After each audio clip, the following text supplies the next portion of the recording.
Hello there, very good evening and welcome to another edition of the People's Platform. We've been discussing about the economic situation in the country on many episodes here on the People's Platform. Today we are diving a little bit deep into one specific industry here in Sri Lanka. Agriculture is known as the backbone of Sri Lankan economy, but there are other industries as well that contribute to Sri Lanka's economy as much as agriculture, especially at a time when we're facing a forex crisis. Export industries. Now, when we speak of export industries, we cannot forget the apparel industry. Recently, there were some very disturbing reports about the apparel industry, specifically on orders being diverted to other countries during the economic crisis last year, and also very recently, the assault of one of the chairmen of a leading apparel firm here in Sri Lanka, but based in Oman, and the political issues surrounding that, and also the enforcement of law issue that surrounded that. To discuss all of these matters and more, we've got with us here today the Deputy Chairman of the Joint Apparel Association Forum, Mr. Felix Fernando. A very good evening, Mr. Felix Fernando, and welcome to the show. Mr. Fernando, for starters, now there is a very grim picture being painted about Sri Lanka's economy and in translation, the apparel sector as well. I think this didn't begin anytime recently. It was the situation since last year where they were saying that orders are being diverted, factories are being closed down, there is very little work available or orders available for the apparel industry here in Sri Lanka, and that the income generated by the apparel sector or the foreign revenue generated by the apparel sector here in Sri Lanka is reducing. So how bad is the situation?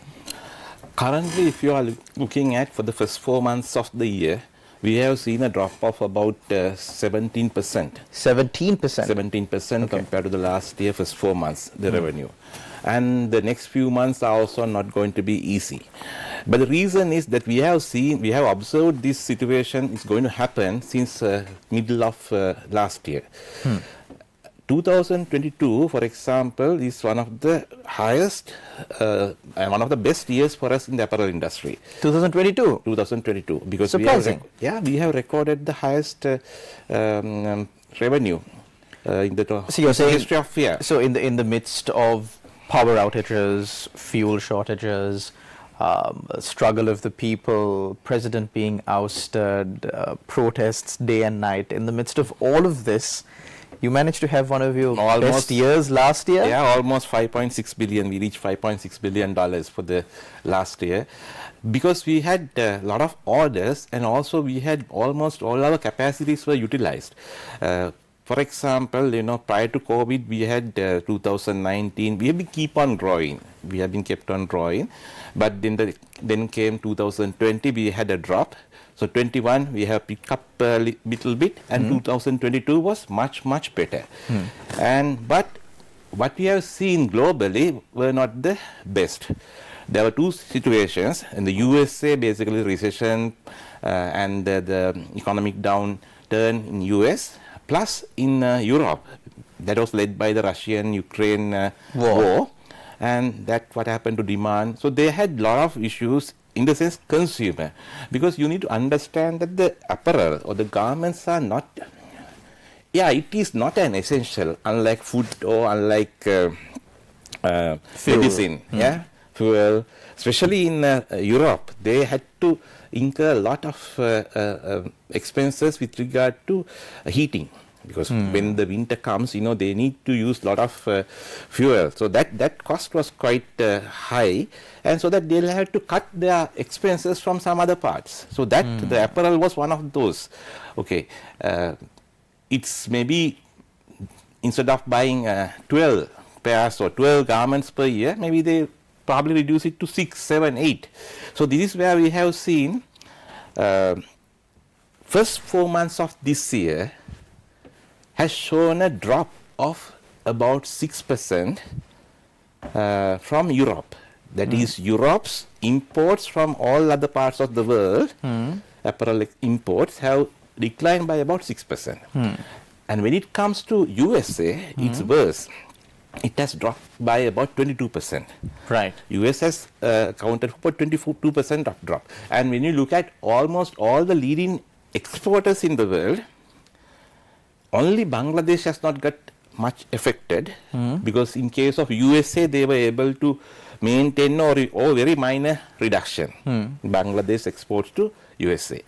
But EU exports, Bangladesh was still able to keep about few percentage, about 4 or 5% increase compared to the previous year. But rest of the countries, almost no growth or a decline. So this is what is happening in the market today. So the crisis in Sri Lanka, the situation in Sri Lanka, would I be right to say that it has had a minimal effect on the apparel industry? I wouldn't say a minimum damage, because right now, if you look at it, we are expecting probably 20-25% drop in the revenue this year. So which means, as you may have noticed, that some of the even large companies, they have staggered working days. Like, for example, probably some factories, they work 3 days a week. Although they are paying the full salary for the employees, they work 3 days a week. Or some factories, they are temporarily closed while they are paying the full salaries. SME sector is the most vulnerable sector. They have been badly affected. And what we say is, 60 to 70% of the SME sector, the factories in SME sector, they run with less capacity. Few of the factories, they have temporarily closed because lack of orders. The factories which are continuing to operate, they are also running maybe about 20-25% of less orders or the less capacity. So it's not, I think, earlier we were expecting by June, July, the situation will become improved, better. But the way it goes, we don't know. I mean, at least for the next 6 months, we don't think that, it will improve. We hope, we pray. One of the main reasons is that because of this situation, the stock holding, both the main markets, they have too many stocks. And they don't have any. And also, some years back, and maybe the suppliers, or customers, the brands, when the interest rates were not very high, they were able to also absorb, keeping those stocks in their warehouses. They were also able to continue orders, thinking that, in the next season, they will have more orders, they'll be able to release these goods. But especially in US, now the interest rates also have gone up. Okay, so that's one of the big, disadvantages. They don't want to bear that the interest costs. So they will cut down the orders simply. So they don't look at how the suppliers will survive. I mean, they want to survive first. So that's where they had to cut down the ordering, and this is happening. So, Mr. Fernando, now you're speaking about the EU market, the US market, but the world is a very large place. Why hasn't Sri Lankan apparel exports, through the many decades that it has been in existence here in Sri Lanka, at least looked at moving to other markets or growing our customer base there? See, what happens, US, I'm not sure, still the biggest, I think still the largest market in the world, I think, okay. US was our main market. We started, then also we got EU. Probably maybe their prices were good, they were paying well, and also don't forget the fact that we started with the quota system. When in late 80s, once we started even the 200 garment factories by late Premadasa president. So that's all were directed at, utilizing the US quotas. But then early 21st century, I mean 2003, 2002, 2003, I think, they removed the quotas. Okay, so it became free for everyone. And it was very easy for us to, so we were too much depending on the quota, so we also did not have to look for other markets, number one. Then after tsunami, we were also given another gift by the EU. That is the GSP Plus, which means that if we fulfill the material value addition criteria, what they have said, basically if we have the raw materials, bought from EU countries or from SAARC countries, including Sri Lanka, then we can have the duty-free access. That's a big impact. So we are more or less in price-wise, 9% to 12% compared with the other countries, our other competitors. So we had that advantage. So that's where we were thriving, and also US, there were a lot of buyers, the main, if you look at Victoria's Secret or some buyers, who have helped us to come to another level in the apparel industry, so that we were too much depending. But last few years, we have been requesting, because we also have been watching the world trends, we knew that, US and EU may not continue to be the largest markets in the future to come. China is going to play a bigger role. India growing, the middle income level are really growing. Middle income level groups are really growing. So for that reason, maybe sometime back, the governments are talking to get into FTA with China. And that's one of the main obstacles, was that the protectionism rule. But basically, China wanted most of our open trade, It has to be reciprocal, if we ask them to open the market for our goods, then we'll have to also to open markets. But they have given one condition, because to protect the local industry, so Sri Lanka said at least some industries, give us some period. I'm not sure it's 10 years or 15 years time. By that time, remove all the trade barriers. So I think that's a fair deal, because in about 10-15 years time, also if our industries can't compete with the foreign industry, I don't think that the industries need to exist. I think they had to be competitive.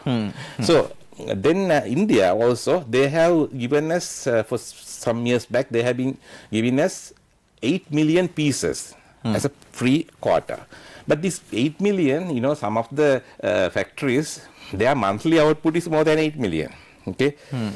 Some groups, they produce per day more than 8 million pieces. So it's nothing. And also, the funny part is that 8 million, they count like a pair of gloves as 2 pieces. Pair of socks as 2 pieces. So what is there? I mean, 8 million is nothing.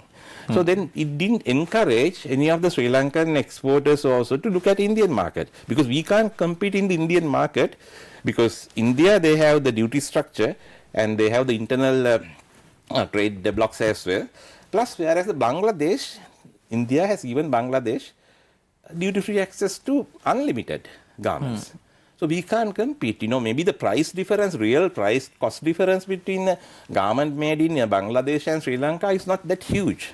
We have to understand that, whereas our quality, delivery, all these things are better, but the real price difference could be, we may be expensive by 2-3%, more maximum 4%. But when the duty factor comes, maybe say 12% duty comes, that's, no retailer, no customer in India would like to import garments from Sri Lanka. So we have been telling successive governments, please, talk to India, try to obtain or remove the quotas, maybe, or else at least once this crisis came, they have been good enough to give us loans, temporary loans.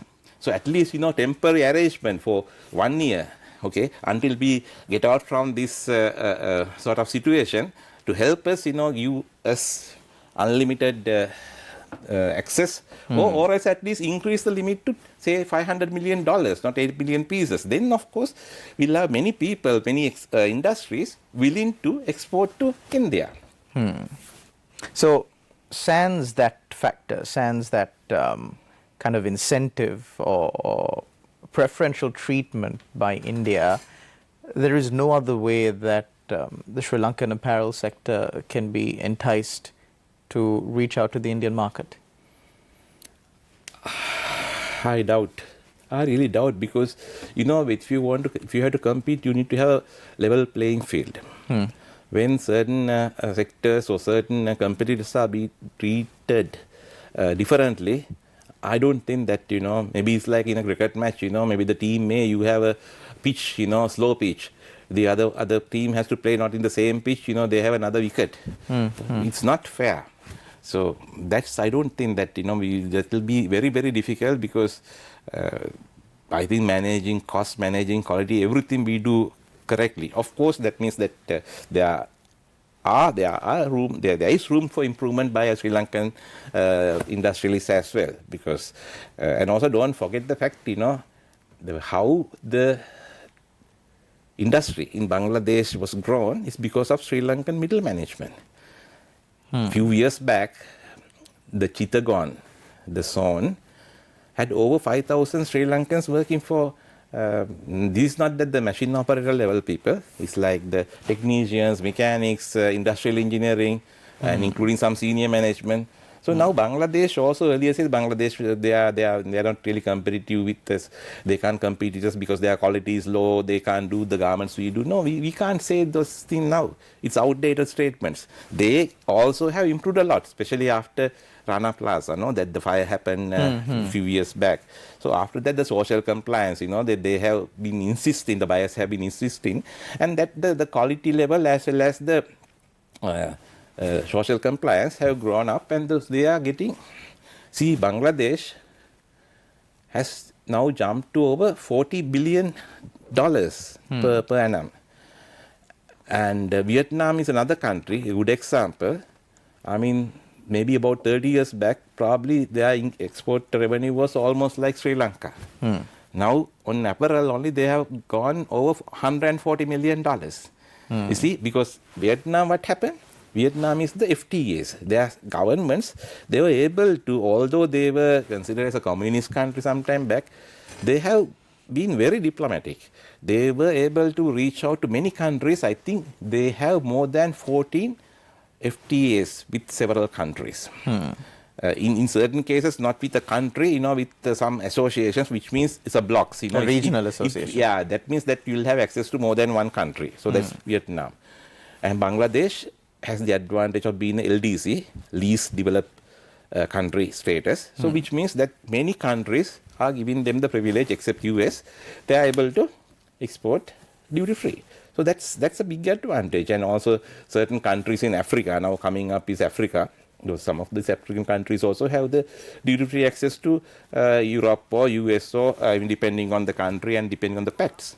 So it's not very easy for us to compete. And of course, we have to blame ourselves also. We don't want to blame governments also, because we have been a little bit complacent. We've been getting orders few years back, so we were considering, yes, it's good. And also, there was this thing, we are also unsure about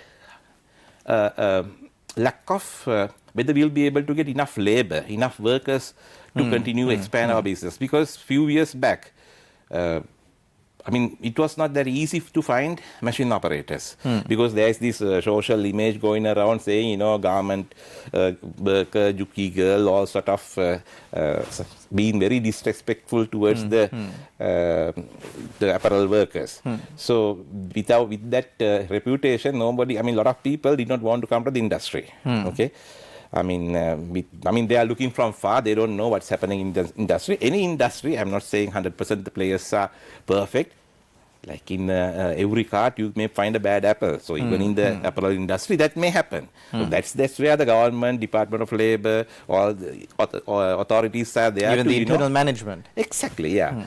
So these don't wash hands and say apparel industry 100% perfect. But because of that, also some of Sri Lankans also, our entrepreneurs also, but got discouraged, to expand.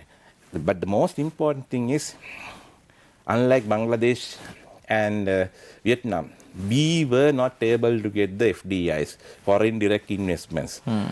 We can't improve the growth, Vietnam growth, Sri Lanka growth, and our growth. Our growth has been negligible, compared to such countries. So if we want to, as economy, if you want to go forward, I think one of the first things we need to do is we need to make sure the country, the policies are consistent, and we need to make sure that the ease of doing business index is to make it higher. Now we are even, I think, 100, 101, very below, much below than India. I think few years back, we were quite ahead of India. India had done almost all the sort of policy changes, etc., etc. They are moving ahead, but we are still struggling. And we can't. There is no reason for foreign investor to come and invest in Sri Lanka. I'm not talking only in the apparel industry, but in industry. There's no incentive. I'm not saying that we have to give tax incentives or anything, but they need to have, like what you said earlier at the beginning of the program. Some of the investors, they come here and they get beaten up by some politicians. Okay, so is that the reward we are giving for investing in Sri Lanka? Well, of course, we spoke about a lot of external factors that have affected the apparel industry. We will cross over to a short commercial break and on the other side continue this discussion. Don't go anywhere. You're watching The People's Platform.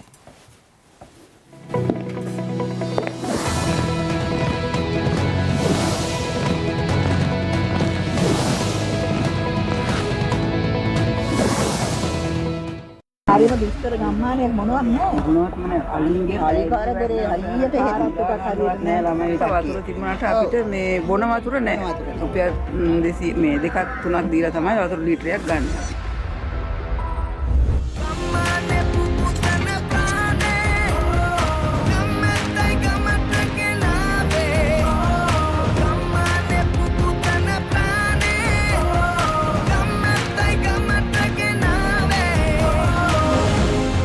Gammadda, for the people, by the people.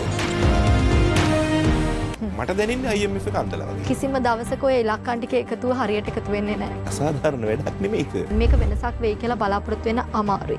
IMF එක වෙත ගෙනියපු කිසිම සැලැස්මක කිසිම ගණනය කිරීමක් analysis එකක් අපි දැක්කද? තව අවුරුදු 5කින් අපි කොතනදීද? මම ඒකට උත්තරයක් නොදී ඉන්නම් ගන්න.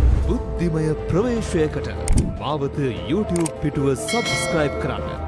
Now we have a brain drain. We are competing with other countries. We are competing with other countries. Let's be real.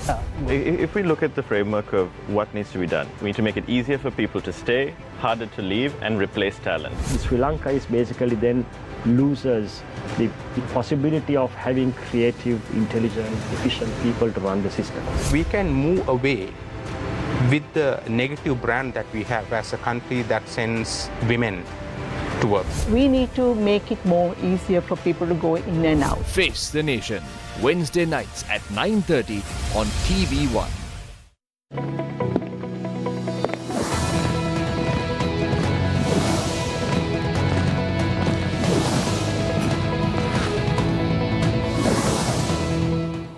Hello there, welcome back. You're watching The People's Platform. We're continuing our discussion with Mr. Fernando from the Joint Apparel Association Forum.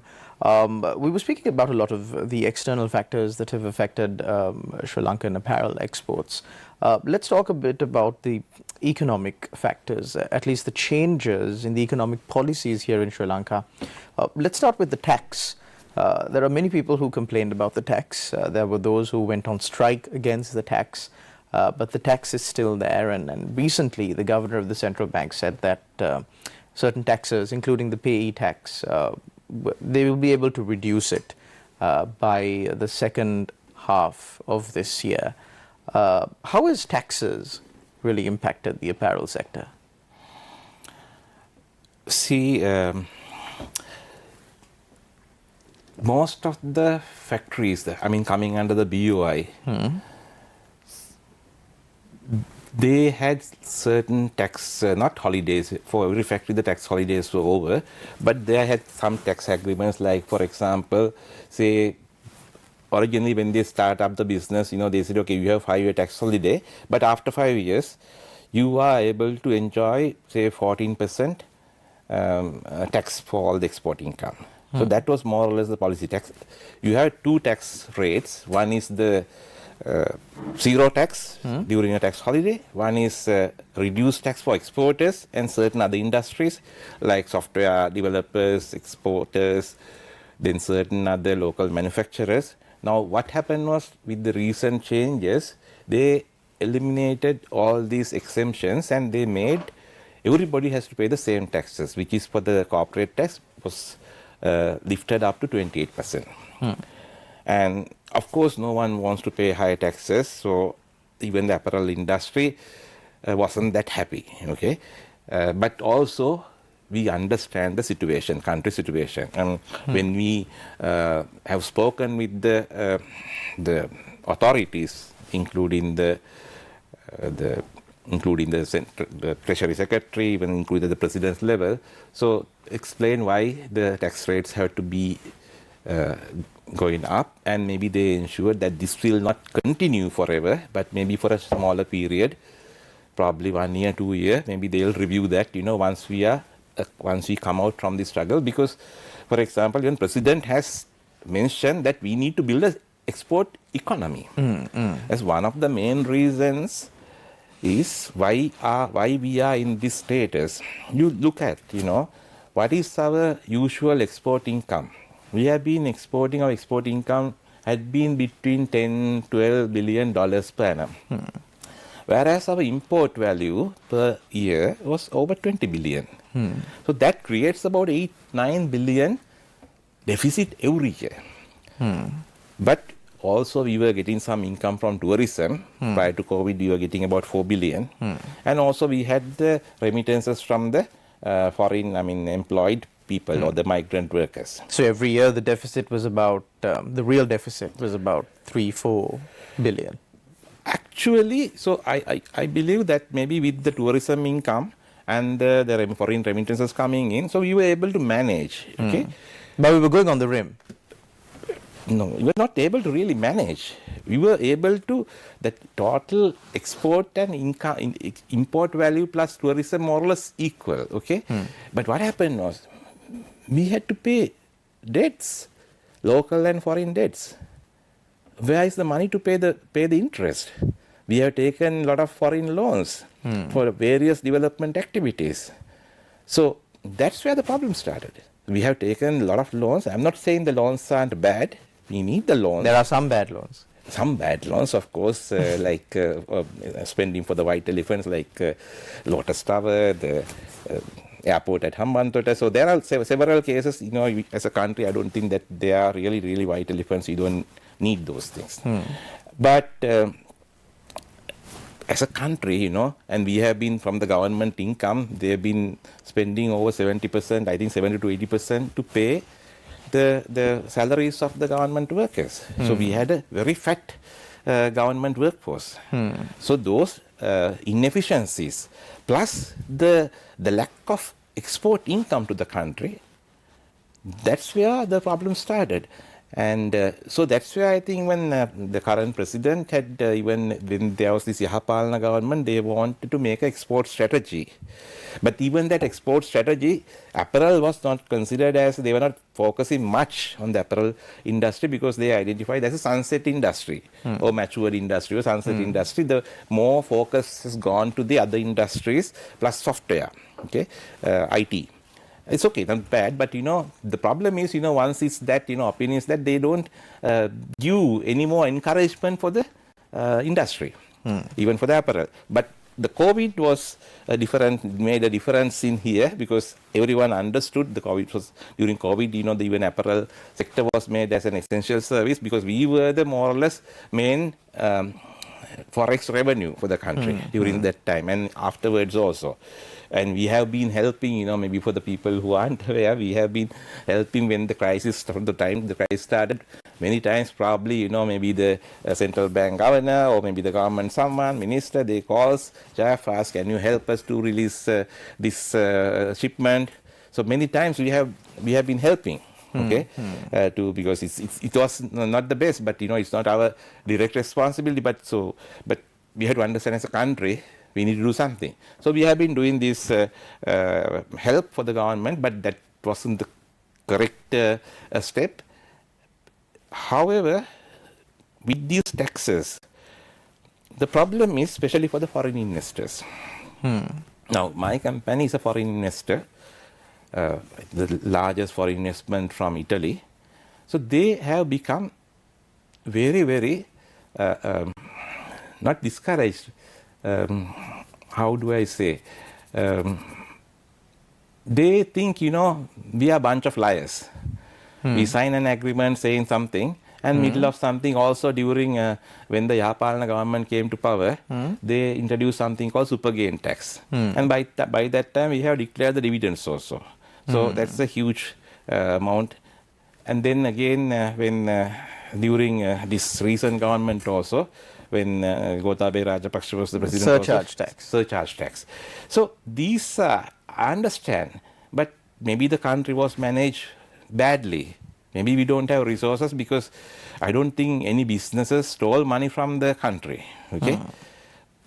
There could be some corrupt businessmen work in hand with the corrupt politicians. I'm not talking, but the majority, they pay correct taxes, they pay correct dues to the government. So why do the business have to pay for that? And especially the foreign investors, they were given, we are asking them, Sri Lanka we have the correct policies, we are promising, we have given them these things, you won't be touched.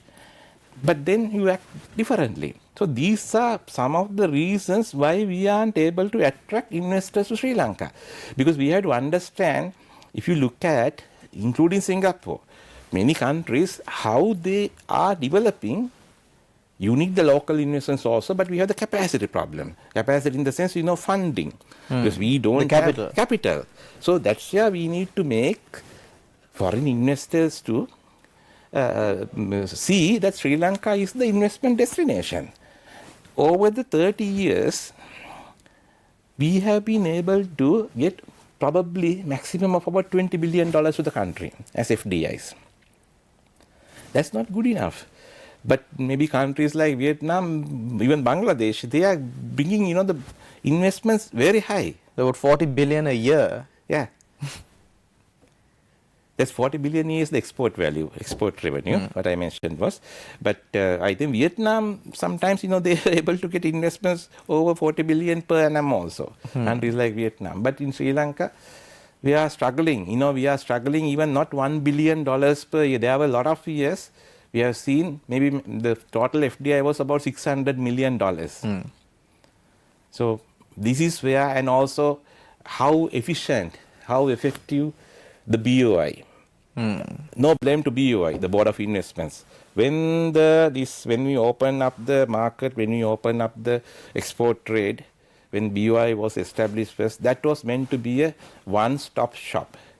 All the investor requirements they were supposed to provide, including the tax issues. But does that happen? Now it's no longer is a one-stop shop.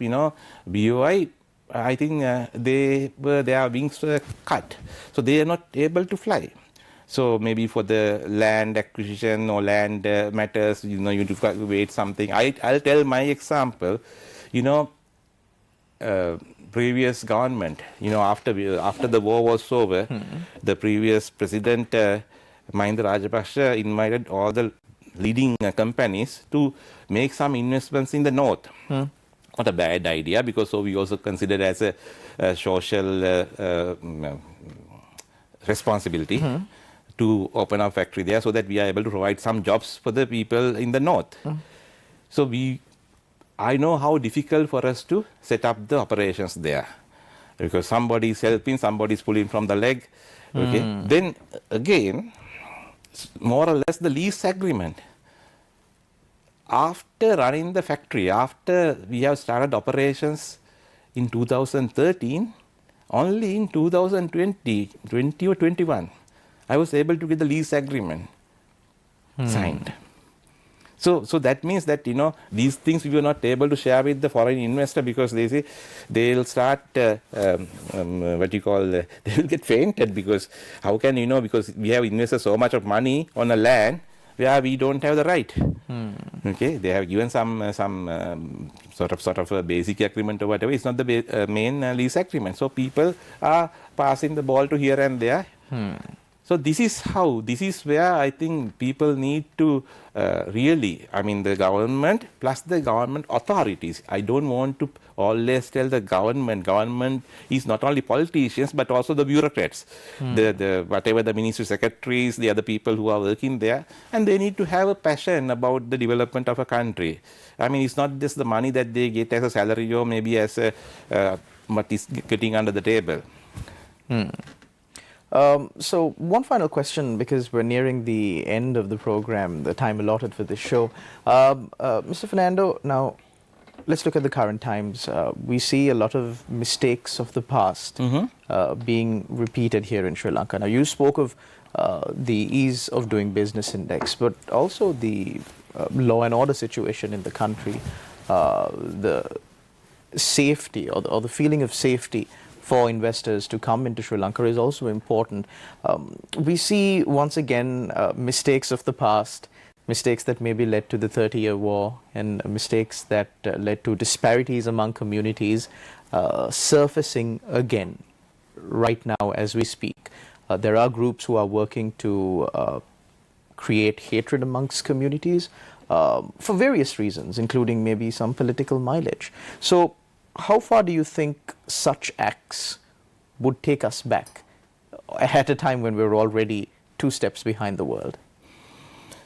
I mean, it's a big issue, very big issue. I mean, we can't consider as a minor issue, because few things can happen.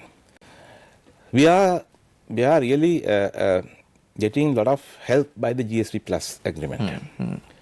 And when you have the GSP Plus agreement with EU, now GSP Plus agreement is supposed to expire by end of the year, but we are able to operate under the same agreement until end of 2025. Okay. Now EU, they are laid down a lot of compliances. And maybe even the PTA, that's why they have removed the PTA, but now they have bringing this anti-terrorism law, and EU doesn't like certain clauses in that. So this kind of creation of hatred among what do you call ethnic groups or the religions groups, where will that be end? You know, we know some years back there was this really in early 2010, 10, 11, 12, 13, 14, this period, you know, it was not easy. And these people, the world is so small. The news, sometimes, you know, it goes to other countries even before we know something is this nature is happening. So a lot of people now, it's the consumer rights, human aspect, the sustainability issues, all this part are because they don't want to buy certain goods, customers, maybe when it's made in a country where they don't respect the basic human rights. You understood what I'm saying? Yeah. So that will basically lead us to a bigger problem. We may be cornered by the world, put into a corner by the world, where, because this is very visible, these kind of things become visible. No. First thing is the EU thing. They will definitely say, no, you have the basically you don't respect all the nationalities, all the religious groups the same. You will be having issues. Maybe they will say, discontinue the GST Plus. That's one thing. But also, like you know now, also one of the issue currently we are facing is that a lot of consumer groups are there. They want us to use the sustainable materials. No carbon emission. Okay. Then also no child labor. This child labor issue has been there for a long time, but pay decent wages, all these things. So, but on top of that, you know, if this comes, definitely they are going to say no, because there will be pressure to the brands, bigger brands, okay? Oh, these people, the brands, let's say Victoria's Secret, or our own brand, or Nike, the consumers will say, they will boycott, not buy. So they get the pressure from the consumers.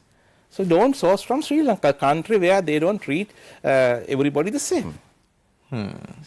So then we can jump and say, you know, like, okay, Sri Lanka, we are the best nation in the world, you know, and we can just happily say close the island. And that's what's going to happen. I hope, I pray. I mean, the people, the leaders will not lead this country back to that situation again. We have a bigger responsibility, all of us have a bigger responsibility that such acts, not to make sure that such acts won't be repeated. Well, and definitely, it's. I think there's a very popular saying that goes, "Fool me once, shame on me. Fool me. I beg your pardon. Fool me once, shame on you. Fool me twice, shame on me." So let's not get fooled by these distractions, as they may be, from the real problem, which is the economy of Sri Lanka and the sustainability as a country, all of us. How far can we live together and how far can we develop as a nation? Thank you very much, Mr. Fernando, for joining us on our program. Thank you very much for all our viewers out there for tuning in. Until we meet again, take care and God bless. Thank you.